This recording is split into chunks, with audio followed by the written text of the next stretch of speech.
Nous sommes sur notre série des exercices corrigés en langage C, chapitre fichier. Exercice 1. J'espère qu'avec ça, vous allez comprendre le fichier.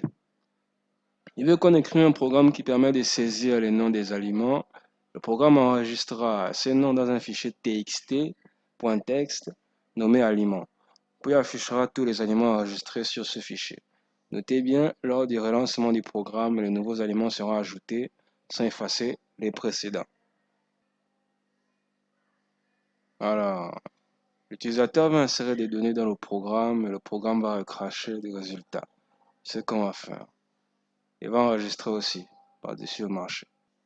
On est ce code blocks là. D'abord, on va inclure notre première bibliothèque qui se nomme include studio.h, la bibliothèque qui contient toutes les instructions de base. Ça, c'est la structure de base de tous les programmes en langage C. Maintenant, on va inclure la deuxième bibliothèque pour la création des fichiers qui se nomme stdlib.h. Maintenant, on va déclarer une constante qui va servir à limiter la taille de l'élément, de la chaîne de caractères des éléments. On va la nommer donc max aliment len de taille 100 et sa valeur. Alors maintenant, on va déclarer le fichier. Rappelez-vous comment on avait fait ça. On avait dit file en majuscule, non? File en majuscule, je disais, voici comment on déclare un fichier. Voilà, file en majuscule, on va dire qu'il est maintenant égal à, on met le pointeur là, fichier. On va utiliser maintenant fichier pour déclarer le fichier. Nous avons donc là nos deux autres variables qui seront du type caractère qui se nomme aliment de taille max aliment len, donc 100 qui est ici là, de taille 100 et char réponse, c'est pour la réponse qu'on va mettre à l'utilisateur quand il va ajouter les aliments. Vous allez voir pourquoi. Là, on va ouvrir le fichier en mode ajout, donc comme c'est écrit là, ouvrir le fichier aliment.txt en mode ajout, donc créer le fichier s'il n'existe pas, en mode ajout s'il existe. Donc on va prendre le fichier qu'on a déclaré là, fopen pour ouvrir. Maintenant, rappelez-vous, c'est quoi? Nous avons le chemin. Dans notre cas, c'est la création du fichier, donc on va mettre juste le nom du fichier. Le nom du fichier, c'est aliment.txt, aliment avec S. Maintenant, on va mettre le mode d'ouverture, c'est A. Comme on l'aurait deviné, c'est pour l'ajout et la création des fichiers. C'est lui qui marche pour ça.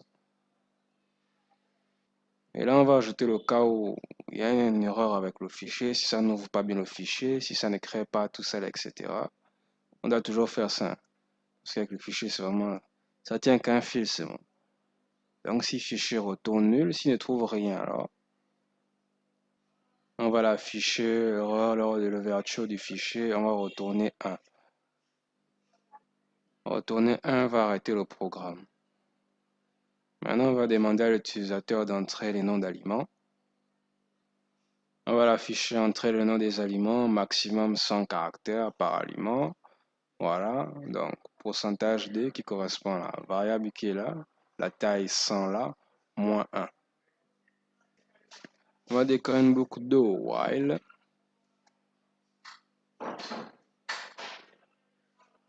qui va recommencer tant que la réponse est égale à O ou grand O. Donc si la réponse est égale à O, ça va continuer, ça va tourner, ça va tourner. Dans le do while, on va afficher entrer un aliment. Alors pour que l'élément soit récupéré et soit mis dans le fichier directement, on ne va pas utiliser des scanners parce que là nous traitons les fichiers. Pour ce faire, pour ajouter un élément dans le fichier que vous venez d'ouvrir là, je vous rappelle juste ça, avec le A qui est là. Ma putain de souris, c'est où? Voilà. On utilise fget. Fget est composé de le nom, donc de la variable qui est là, aliment qu'on traite, la taille maximale, donc de sa chaîne de caractères. Stdin, c'est pour spécifier juste que c'est du type de chaîne de caractères. Et là, maintenant, ça récupère l'aliment que l'utilisateur a mis. Maintenant que c'est fait, on va écrire le nom de l'aliment dans le fichier. Je veux dire, maintenant qu'on a récupéré la variable que l'utilisateur a mis, on va l'écrire dans le fichier avec la valeur fprintf.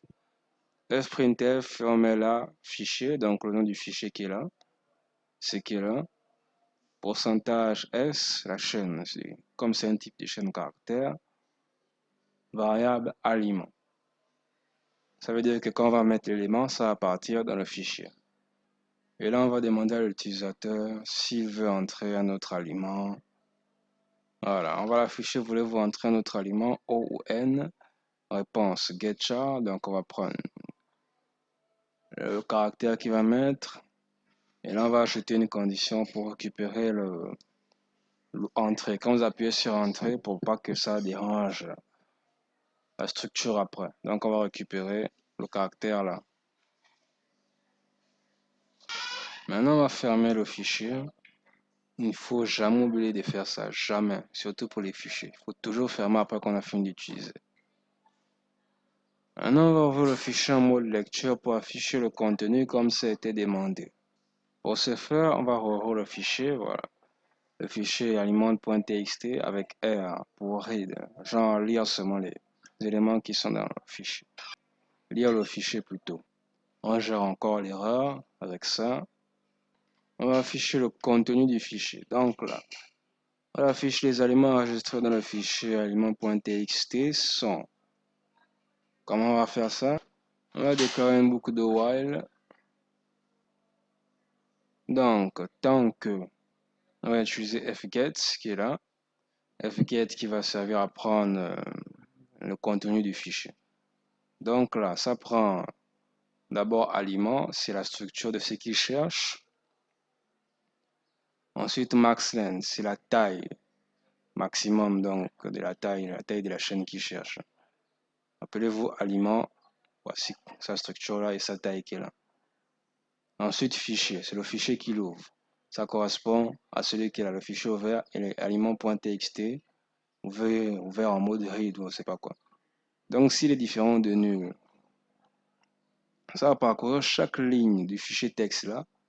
Et si la ligne qui est en bas c'est vide, ça veut dire qu'il a terminé de lire le fichier. Donc, tant que c'est différent de nul, on va afficher ces aliments là. Print, pourcentage S type, donc c'est une chaîne de caractères et aliments. Donc, ça va afficher tous les aliments qui vont défiler. Et là, on ferme le fichier et vous avez terminé. Compilons ça maintenant. Alors, qu'est-ce qu'on dit là? Entrer le nom des aliments. Je vais mettre tomate. Waouh. Tomate. Ajouter, voulez-vous entrer un aliment? Je mets O. Oui. Banane. Voilà. Et je mets non. Voilà. Maintenant, qu'est-ce que vous allez faire? Vous allez venir là où vous avez enregistré votre fichier. Enregistrer votre exercice plutôt. Moi, il est dans ce dossier-là. Vous voyez le fichier aliment.txt. On ne voit pas bien l'extension, mais c'est normal. Vous allez cliquer dessus. Ouais. Voyez-vous le contenu? Là, on va relancer le programme. On va encore quoi? Entrer un autre aliment. Je vais mettre mangue. Mais 7. Voilà. Les aliments enregistrés dans le fichier txt sont ça, tomate, mangue, etc. Vous voyez que les autres aliments passés sont encore là. Vous repartez là où vous avez enregistré. Vous voyez votre fichier txt là. Voilà, il y a mangue qui est là. C'est comme ça qu'on conserve les données dans un fichier. TXT pour ce cas.